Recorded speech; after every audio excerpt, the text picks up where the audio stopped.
সুপ্রিয় শিক্ষার্থী, আসসালামু আলাইকুম। তো এনটিআরসি এর নিবন্ধন ভাইবা পরীক্ষার ডেমনস্ট্রেটর পদের জন্য জীববিজ্ঞান, প্রাণীবিজ্ঞান, উদ্ভিদবিজ্ঞান কি, কি প্রশ্ন হয় তার একটা বেসিক ধারণা। এটা শুধু এনটিআরসি এ আ ডেমনস্ট্রেটর ভাইবার জন্য নয়। এটা যেকোনো পরীক্ষায় যেমন ক্যান্টনমেন্ট, বিএফ শাহীন কলেজ বা বিভিন্ন ধরনের প্রাইভেট প্রতিষ্ঠানগুলোতেও যখন শিক্ষক নেওয়া হয় প্রদর্শক বা ডেমনস্ট্রেটর পদে, তখন এই প্রশ্নগুলোই করা হয়। এগুলো অত্যন্ত গুরুত্বপূর্ণ বেসিক প্রশ্ন। উদ্ভিদ প্রাণী সবার জন্য বেসিক প্রশ্ন এগুলো। পাশাপাশি জীববিজ্ঞান স্কুলের জন্য ডেমনস্ট্রেটর নিলেও এ ধরনের প্রশ্নগুলো করা হয়ে থাকে।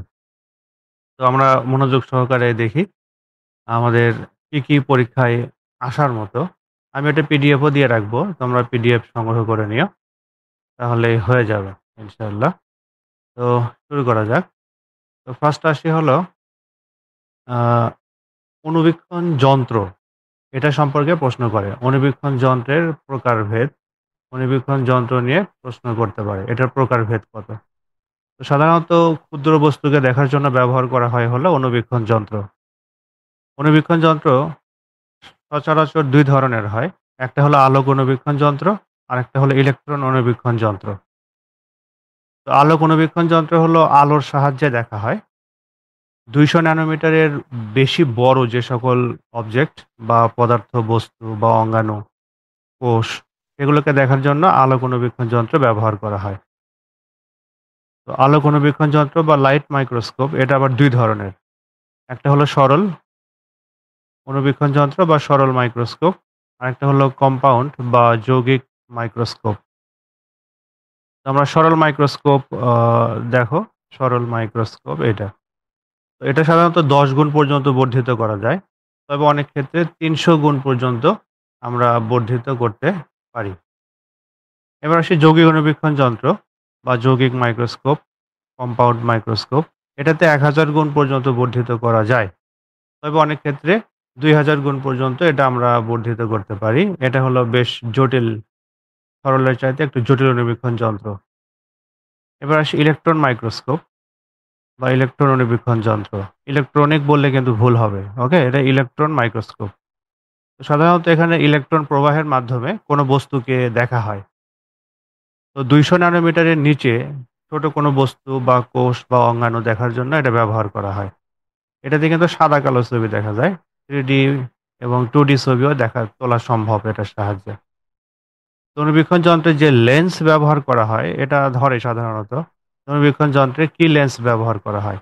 দূরবীক্ষণ যন্ত্রের লেন্সগুলো হয় মূলত উত্তল লেন্স। ওকে? এই তো আমাদের উত্তল লেন্স ব্যবহার করা হয়। এটা হলো ধরতে পারো তুমি বিবর্ধক কাচও বলতে পারো। এর পাওয়ার সচরাচর 4x, 10x, 40x এরকম হয় সাধারণ অণুবীক্ষণ যন্ত্রগুলোতে। তবে এটা আরো যত বড় বা জটিল অণুবীক্ষণ যন্ত্র হবে, ততই এই এক্স গুলো বাড়তে থাকবে। যেমন এই যে ২০০০ এক্স পর্যন্ত দেখা যায়। এ পর্যন্ত বাড়তে পারে। তো অণুবীক্ষণ যন্ত্রের কমন প্রশ্ন এগুলোই করা হয়।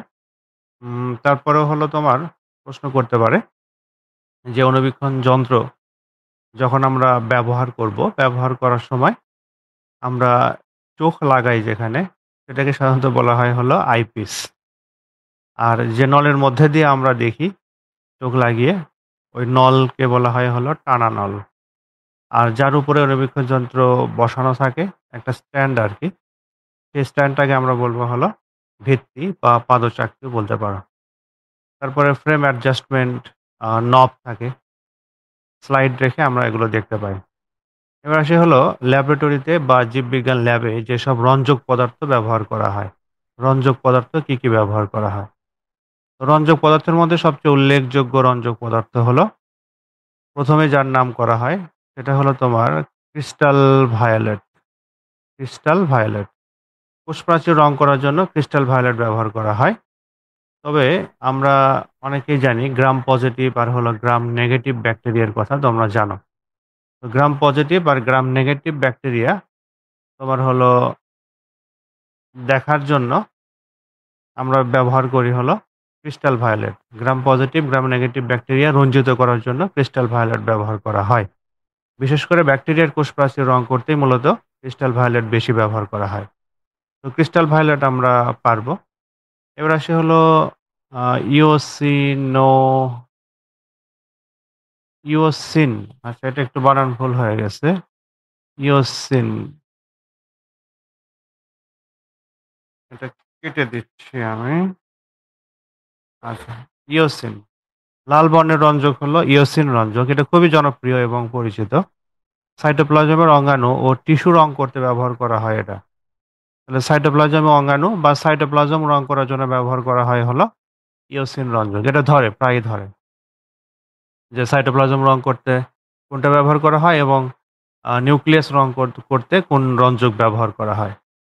তো পাশাপাশি পেঁয়াজের স্বল্পপত্র ও অ্যামিবা রঞ্জিত করতেও মূলত আমরা ব্যবহার করে থাকি হলো এই যে আমাদের পেঁয়াজের স্বল্পপত্র ইন্টারের যে এগুলো আছে আমাদের প্র্যাকটিক্যাল তার মধ্যে দেখো পেঁয়াজের স্বল্পপত্র ও অ্যামিবা এটাকে রং করতেও আমরা ব্যবহার করি হলো ইওসিন।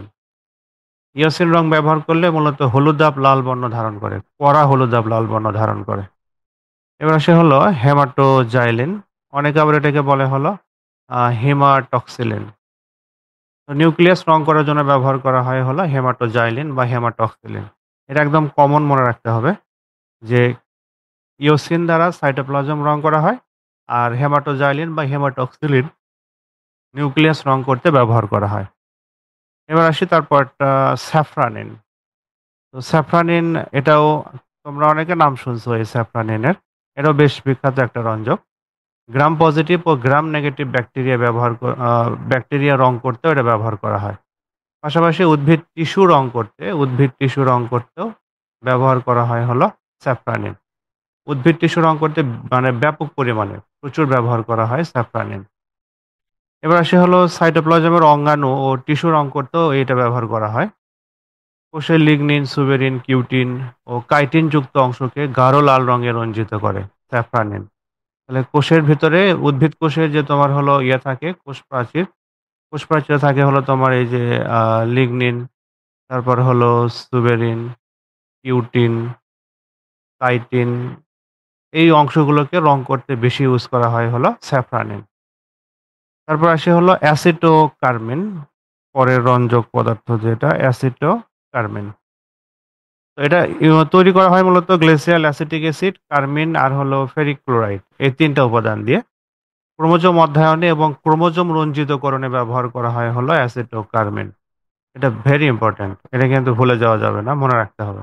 তাহলে আমরা ৩ টা জিনিস আবার শিখে নেই। সাইটোপ্লাজম রং করতে ব্যবহার করি হলো আমরা ইওসিন, তারপরে স্যাফরানিন দুটোই ব্যবহার করা হয়।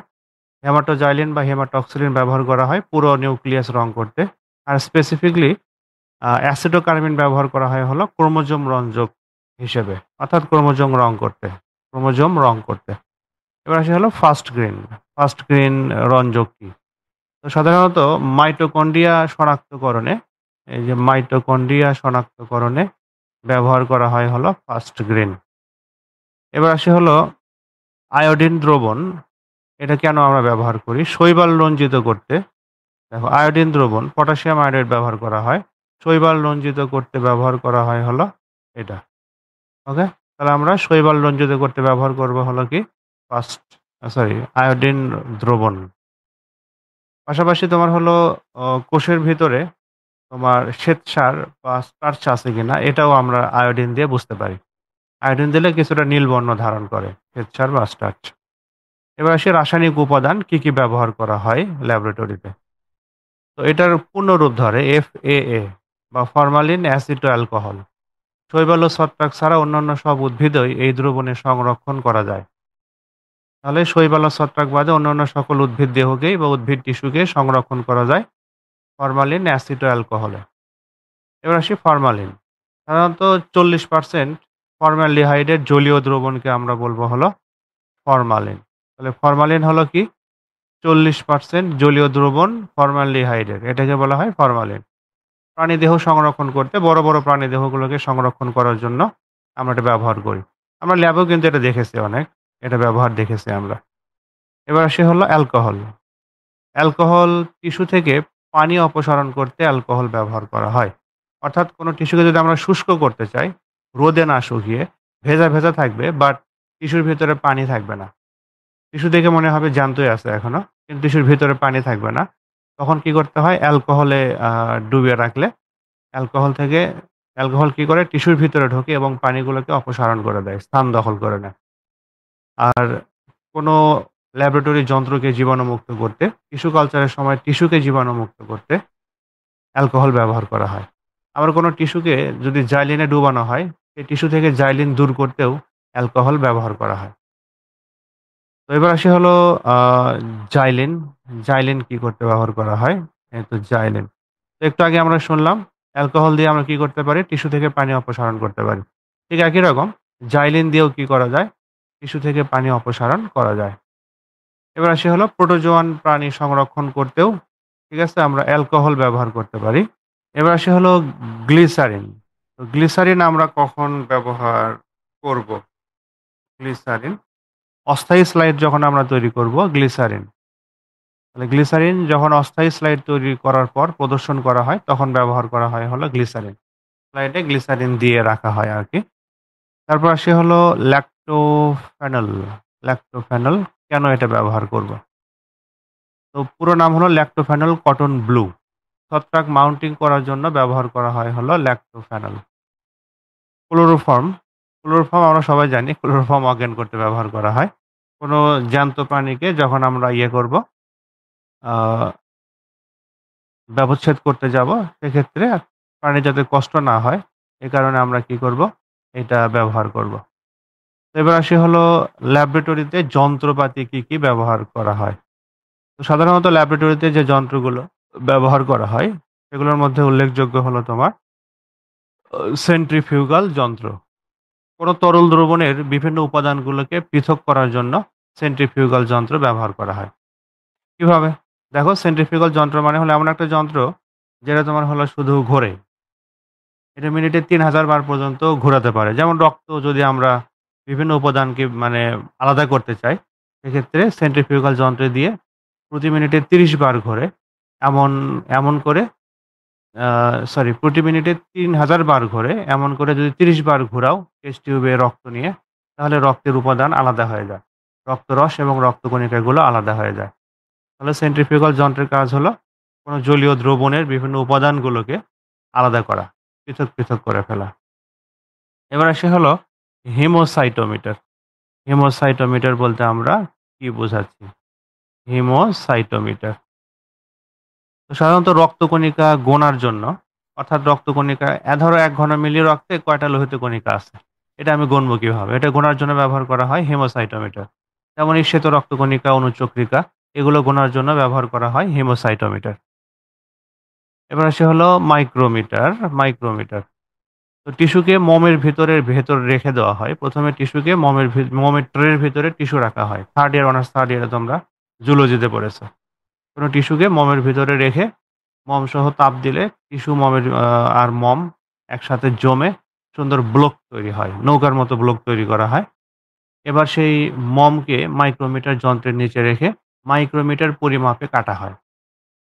এমনি টিস্যুকে কিন্তু আমি যদি মাইক্রোমিটার দিয়ে কাটতে চাই, সেক্ষেত্রে সঠিক মাপ পাওয়া যায় না এবং কাটার একটা ঝামেলা হয়।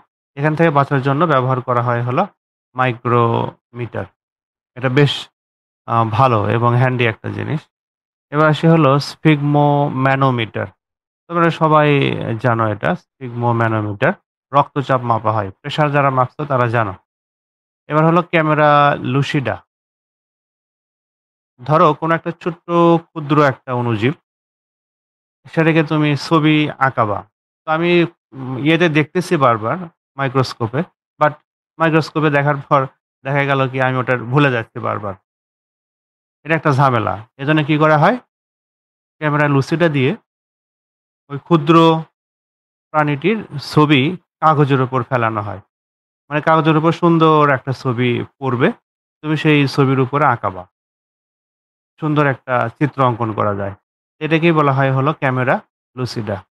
এটা সম্পর্কে আমাদের জানা উচিত আরকি। এবার আসি হলো বেসিক আলোচনা। কোন দিকে কোন প্রাণী ব্যবচ্ছেদ করা হয়? তো এটা প্রশ্ন প্রায়ই করা হয় যে তুমি মানুষকে ব্যবচ্ছেদ করলে বা কোনো ব্যাঙকে ব্যবচ্ছেদ করতে চাও যদি, সেক্ষেত্রে পিঠের দিকে কাটবা নাকি বুকের দিকে কাটবা? আবার যদি ঘাস ফড়িং বা আরশোলা ব্যবচ্ছেদ করো, সেক্ষেত্রে তুমি কোন দিক থেকে কাটবা? পিঠের দিকে নাকি বুকের দিকে কাটবা? এটা সহজ বুদ্ধি হলো কি? আমরা মনে রাখবো যে মেরুদণ্ডী প্রাণী, পিঠের মধ্যে হাড্ডি আছে, মেরুদণ্ডী প্রাণী। এটার হৃৎপিণ্ড থাকে হলো বুকের দিকে। কাজেই একে যখন আমরা ব্যবচ্ছেদ করব, তখন ব্যবচ্ছেদ করব হলো বুকের দিকে। অমেরুদণ্ডী প্রাণীদের হৃৎপিণ্ড থাকে হলো পিঠের দিকে। এজন্য এর ব্যবচ্ছেদ করতে হবে হলো পিঠের দিক থেকে। এটা আমরা পারবো আশা করি। তাহলে আরশোলাকে ব্যবচ্ছেদ করতে হবে হলো পিঠের দিক থেকে, আর ব্যাঙকে ব্যবচ্ছেদ করতে হবে হলো বুকের দিক থেকে কেটে। এবার হলো প্রাণীদেহের তল, তারপরেরটা প্রাণীদেহের তল। প্রাণীদেহের তল বলতে আমরা মূলত কি বোঝাই? তো প্রাণীদেহের তল বলতে বোঝানো হচ্ছে আমরা ২ টা খালি মনে রাখি। বুকের দিককে তোমার বলা হয় হলো ভেন্ট্রাল তল, আর পিঠের দিকে তোমার বলা হয় হলো ডর্সাল তল। বাংলায় বলা হয় অঙ্কীয় দিক হলো বুকের দিক, পিঠের দিক হলো পৃষ্ঠীয় দিক। এই ২ টা মনে রাখা লাগবে। ওকে? তাহলে মেরুদণ্ডী প্রাণীদের ব্যবচ্ছেদ করা হয় হলো অঙ্কীয় দিক থেকে, অমেরুদণ্ডী প্রাণীদের ব্যবচ্ছেদ করা হয় হলো পৃষ্ঠীয় দিক থেকে। এতে আমরা এটা পারবো। এবার হলো প্রতিসাম্যতা। তো প্রতিসাম্যতা নিয়ে আলোচনা আছে আমার ভিডিওতে, দেখে নিও। সোজা এটা। এবার হলো আইস, আইসের আলোচনাও আমার ভিডিওতে আছে। তোমরা দেখে নিও। ভিডিওতে লিঙ্ক দিয়ে রাখবোনি আমি। তো টাকি মাছের মাথায় কেমন আইস থাকে?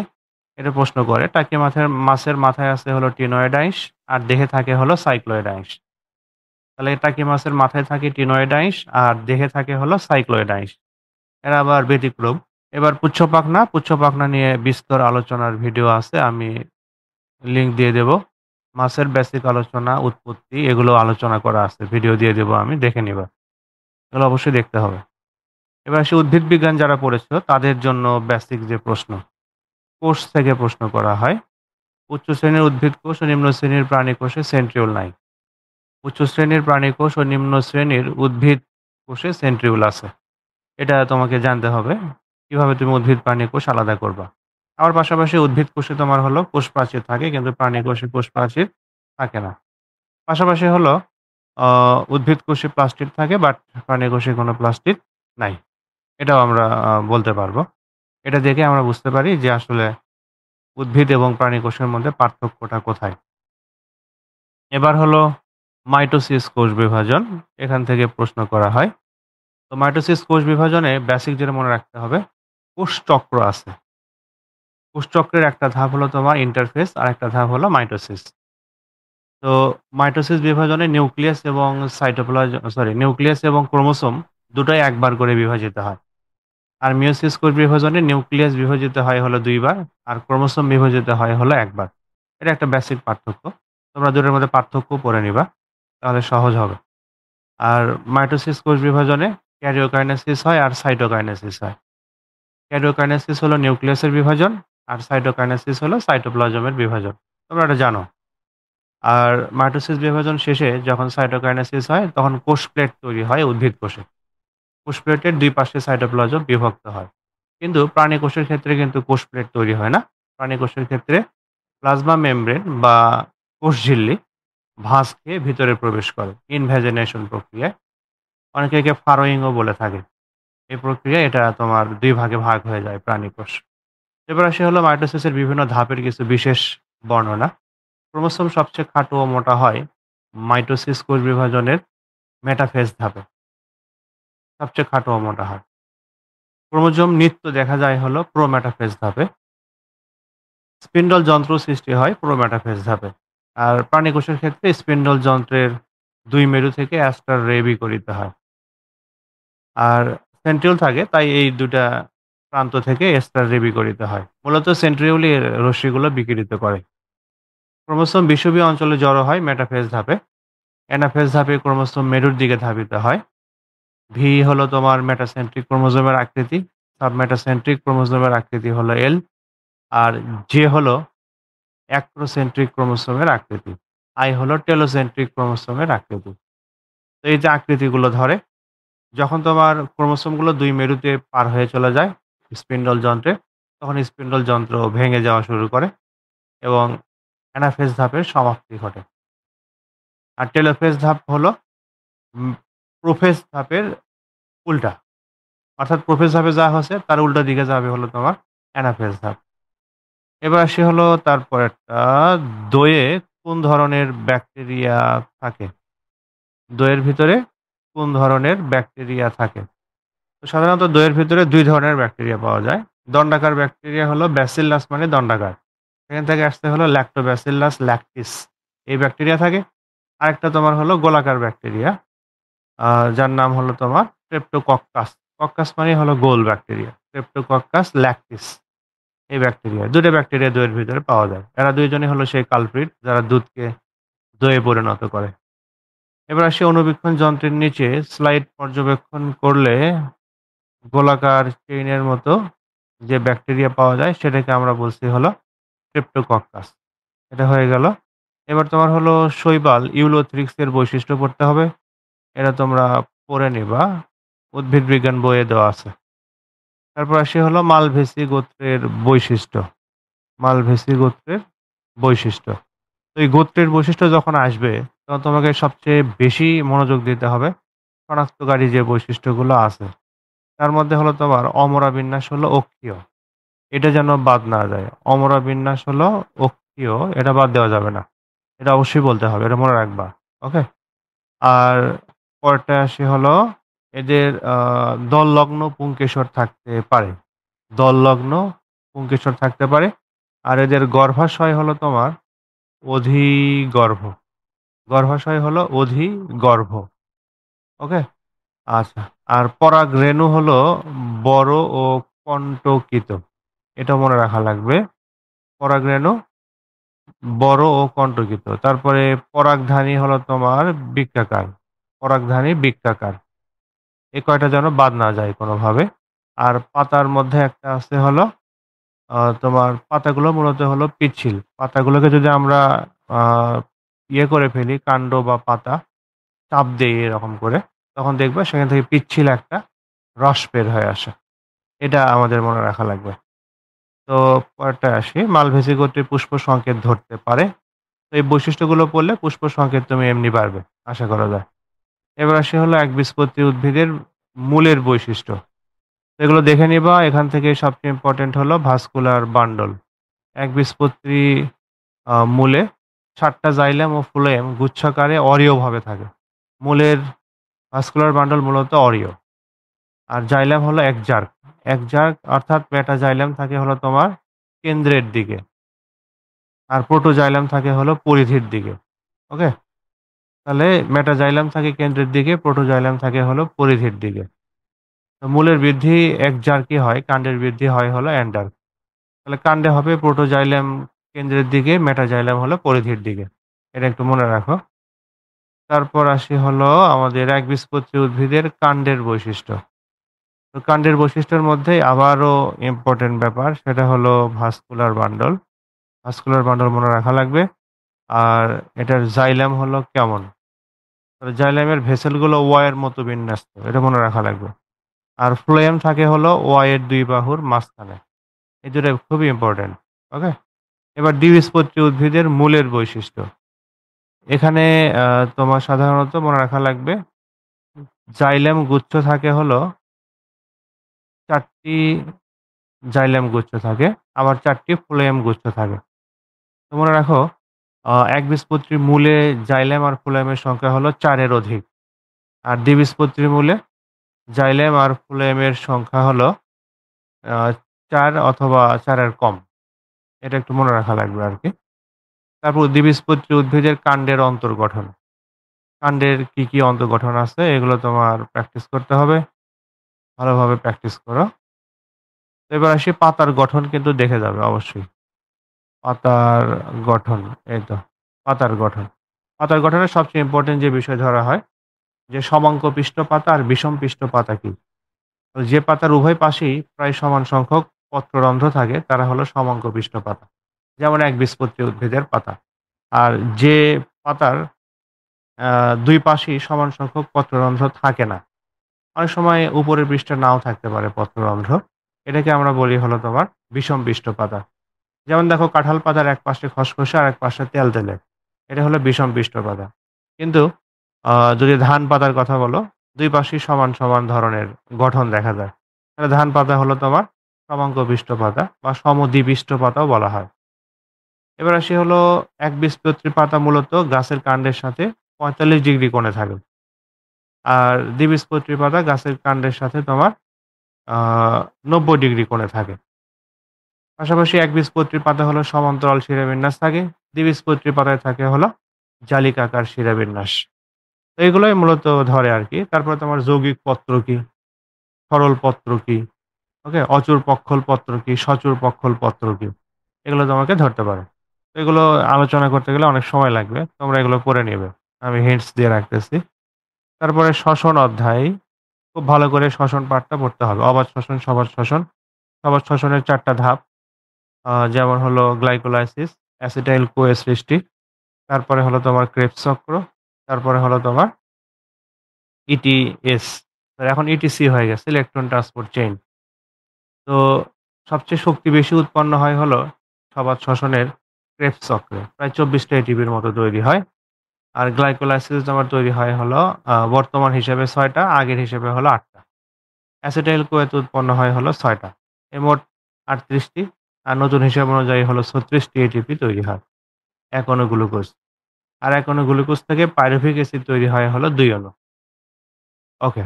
তো শ্বসনের আরো যে বিভিন্ন প্রভাবকগুলো আছে, শ্বসন কখন হয়?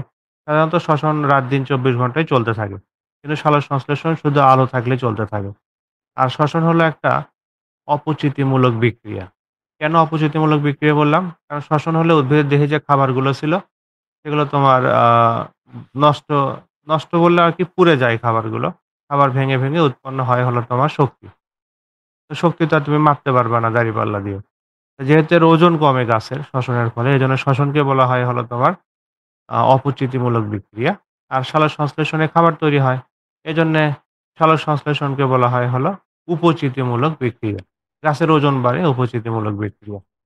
এবার আসি হলো প্রাণীবিজ্ঞান পার্ট, যারা প্রাণীবিজ্ঞান। তো তোমাদের এগুলো পড়তে, পড়তে অনেক কিছু হয়ে গেছে। এই বিষয়ে আমার ভিডিও আছে। প্রধান পর্বগুলোর শনাক্তকারী বৈশিষ্ট্য। এবার আসি হলো বৈজ্ঞানিক নাম কোনগুলো ধরে। তো বৈজ্ঞানিক নামের মধ্যে বেশি ধরে হলো তোমাদের প্র্যাকটিক্যাল বই আছে ইন্টারের, সেখানে কিছু নাম আছে। কেউ পারলে আমাকে একটু পাঠায়ো। গ্রুপে পোস্ট করবনি। তো প্র্যাকটিক্যালে যে বৈজ্ঞানিক নামগুলো আছে ওইগুলো মূলত ধরা হয়। পাশাপাশি অর্থনৈতিক গুরুত্ব সম্পন্ন উদ্ভিদের বৈজ্ঞানিক নামও ধরা হয়। যেমন ধরো তোমার বিখ্যাত একটা উদ্ভিদ যেমন নিম। এর সায়েন্টিফিক নাম হলো অ্যাজাডিরেক্টা ইন্ডিকা। থানকুনি সেন্ট্রালা এশিয়াটিকা। তারপরে তোমার ধরলে হলো বাসক অ্যাডাটোটা ভ্যাসিকা। তারপরে তোমার আরো বিখ্যাত আছে হলো যেমন কালো মেঘ, তারপরে হলো চিরতা, এই ২ একটা ধরতে পারে। আবার কাষ্ঠল উদ্ভিদের মধ্যে আসে হলো শাল, সোরিয়া রোবাস্টা। তারপরে হলো সেগুন, ট্রাক্টোনা গ্র্যান্ডিস হলো সেগুন। তারপরে হলো সুন্দরী আছে। তারপরে গোলপাতা আছে। ঠিক আছে? গোলপাতা হলো নিপা ফ্রুটিকান্স, গোলপাতার বৈজ্ঞানিক নাম। আচ্ছা। তারপরে হেরিটিয়ারা ফর্মিস মানে হলো সুন্দরী গাছ। তারপরে গর্জন আছে। এই ২ একটা গাছের বৈজ্ঞানিক নাম ধরতে পারে। আর জাতীয় ফল, মাছ, ফুল এগুলোর বৈজ্ঞানিক নাম ধরতে পারে। এবার আসি হাইড্রা। হাইড্রা থেকে হাইড্রা অধ্যায়টা পড়তে হবে তোমাকে ভালোমতো। তারপরে ঘাসফড়িং পড়তে হবে। তারপরে ঘাসফড়িং এর মুখপাঙ্গ, পরিপাকতন্ত্র। এবার আসি মাছের অ্যাফারেন্ট ইফারেন্ট ফুলকা ধমনী। তো মাছের অ্যাফারেন্ট ইফারেন্ট ফুলকা ধমনীর মধ্যে সবচেয়ে ইম্পোর্টেন্ট যেটা বোঝা হয় আরকি ধরা হয়, সেটা হলো ফুলকায় অক্সিজেনযুক্ত রক্ত নিয়ে ফুলকা থেকে অক্সিজেনযুক্ত রক্ত নিয়ে আসে হলো ইফারেন্ট ফুলকা ধমনী। আর ফুলকায় কার্বন ডাই অক্সাইড যুক্ত রক্ত নিয়ে যায় হলো অ্যাফারেন্ট ফুলকা ধমনী। এটা মনে রাখা লাগবে। তো এই ইফারেন্ট ফুলকা ধমনীগুলো ফুলকার ২ পাশের ইফারেন্ট ফুলকা ধমনী একসাথে মিলিত হয়ে তৈরি করে সার্কুলাস সেফালিকাস। এটা একটু মনে রাখো। এবার আসি হলো মাছের ফুলকা। তো রুই মাছের ফুলকার কথা যদি আমরা বলা হয়, রুই মাছের ফুলকা হলো হলোব্রাং। মানে এর ২ টা অংশ থাকে একসাথে। ২ টা করে পার্ট একটা ফুলকার। এজন্য একে বলা হয় হলোব্রাং। আর হাঙরের হলো হেমি বা ডেমিব্রাং। কারণ এদের ফুলকার প্রস্থচ্ছেদে একটা করে পার্ট পাওয়া যায়। অর্থাৎ ফুলকা ফিলামেন্ট হলো একটা। আর ফুলকা ফিলামেন্ট যদি এক জোড়া হয় সেটা হলো তোমার হলোব্রাং। এ হলো ফুলকা আর ফুলকা র্যাকার থাকে এটার কথা মনে রাখো। ফুলকা আর্চ থাকে। এগুলো পড়ে ফেলবা। এবার হলো মাছের পটকা। তো পটকা হলো চাপ নিবন্ধন অঙ্গ। আ পাশাপাশি হলো শব্দ তৈরি করে। ফুসফুসযুক্ত মাছে পটকা হলো তোমার ফুসফুসের মতো কাজ করে। রক্তজালক সমৃদ্ধ হয়। আর এদের নাসা ছিদ্র ২ টা থাকে। এজন্য একে বলা হয় হলো ডিপনয়ী ফুসফুসযুক্ত মাছদের। তাহলে পটকা কিন্তু শ্বসন অঙ্গ হিসেবেও কাজ করে। পাশাপাশি ওয়েবেরিয়ান অসিকল এবং অন্তকর্ণের সাথে যে সংযোগ করে ওয়েবেরিয়ান অসিকল সেটা হলো একপাশে পটকা থাকে। অর্থাৎ যেখানে তোমার ট্রাইসেপস থাকে ওয়েবেরিয়ান অসিকলের সেটা পটকার সাথে যুক্ত। আর হলো কলোস্ট্রাম স্ক্যাফিয়াম অংশ যেটা সেটা হলো অন্তকর্ণের সাথে যুক্ত। তো পটকা কিন্তু ব্যারোমিটার হিসেবেও কাজ করে। এবার আসি হলো পাকস্থলী, ক্ষুদ্রান্ত্র, ফুসফুস এগুলোর তোমার হলো পড়তে হবে। থাইস্যালাইড পর্যবেক্ষণ। প্র্যাকটিক্যাল বইয়ে আছে।